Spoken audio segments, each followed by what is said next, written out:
My career to this point has been convincing people that demographics and geopolitics matter, and that generates a series of forecasts. And until the Ukraine war happened, I don't think a whole lot of my clients really believed any of it. They just Hmm. found me an interesting thought leader, somebody who could come up with a new framework, contingency planning, soundboarding, that sort of stuff. Well, since the Ukraine where they're like, holy crap, this is actually all going down. We got to have him back. So last year was by far the busiest year I've ever had. And now, of course, it's Ukraine and its economic after effects. And now that people have kind of admitted to themselves that China is in terminal decline, the conversation is now shifted to, the hows and the wheres and the what. No, it's relatively new. Now there are balloons all over the place for weather, for science, for whatever else. The balloon in question that the U.S. shot down over the Carolina seabed was definitely a spy balloon. So let me just kind of dial back and give you an idea of how this happened on the Chinese side, because it really is asinine. So Chairman Xi has now consolidated more power unto his person than any human in history. And as part of that purge, he has removed everyone from any position of decision making within the Chinese system who is competent. And so it really is a one man show. I mean, we can look at Russia and talk about he really only has half a dozen advisors anymore. And we can talk about Obama and how he locked himself into the White House. But Xi has no one. No one will bring him any information because they don't know how he will react. And he often reacts violently. And that's, shooting the messenger is not good for information flow. In this sort of environment, China has made a series of catastrophic mistakes over the course of the last couple of years. Wolf warrior diplomacy destroyed his relations with most of the world because now people they're literally proud of their genocides in China now, and that does not resonate with anyone.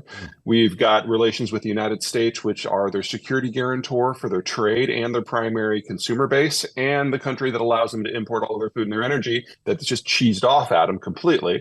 And they're even ruining relations with the Europeans over the Ukraine war. So one way or another, it has finally percolated up to Xi of just how deep in the shit they really are.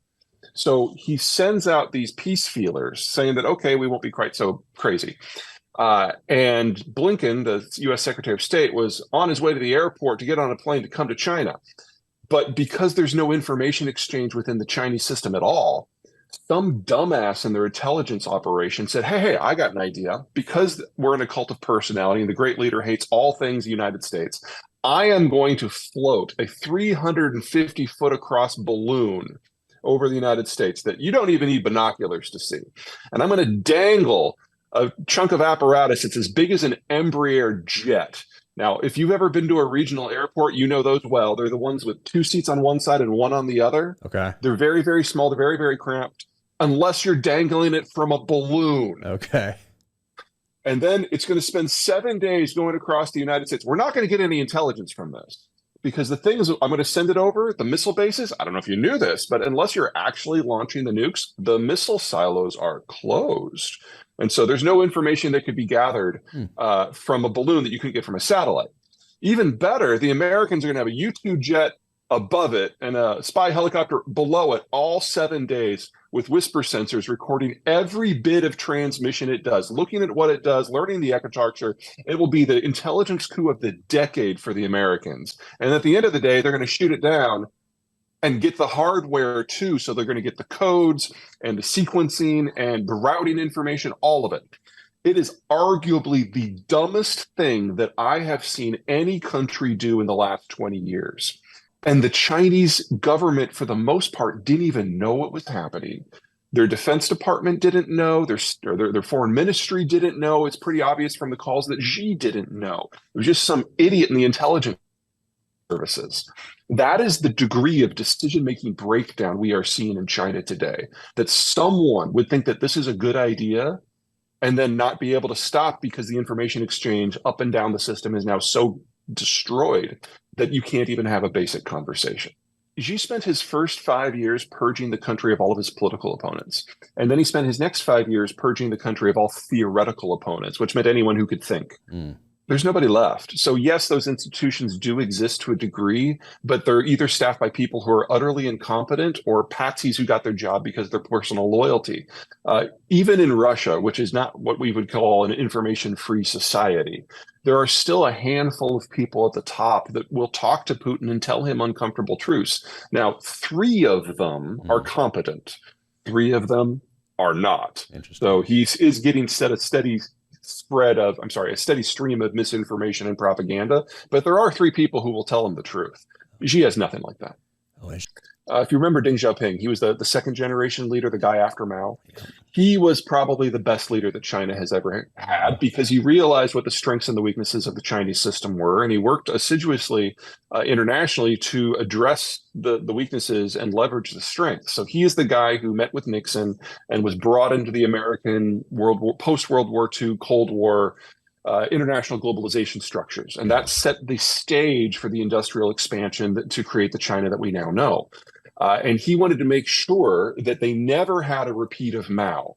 So he personally selected not just his successor, but the following guy too. And that's Jiang Zemin and Hu Jintao. Between the 2 of them, they ruled China for 20 years, and that has been the golden age of China. But he knew that he was not smart enough to figure out who should run the country 30 years on. And so he left it to those 2 factions to come up with a compromise candidate.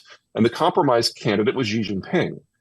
Unfortunately for Jiang and Hu, Xi spent his first 5 years outmaneuvering them and gutting both factions. And then the second 5-year period, getting rid of anyone who might theoretically form a new faction.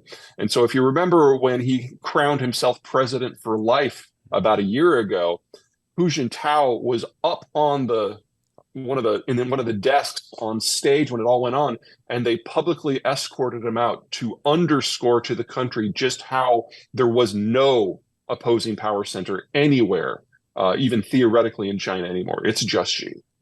So the one-child policy was adopted about 40 years ago, and Mao was concerned that this up-and-coming post-Korea, post-Japan occupation generation was going to expand so quickly that it was going to literally eat the country alive. And it has contributed now to the terminal demographic decline that China is in.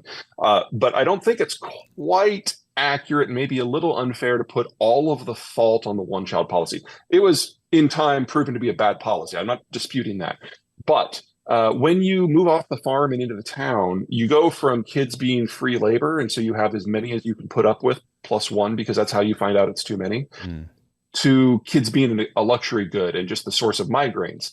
So in the case of China, if you go back just to the 1950s, they were having 7 and 8 kids per woman. Now in the cities, it's less than 1. And obviously the one-child policy played a role in that.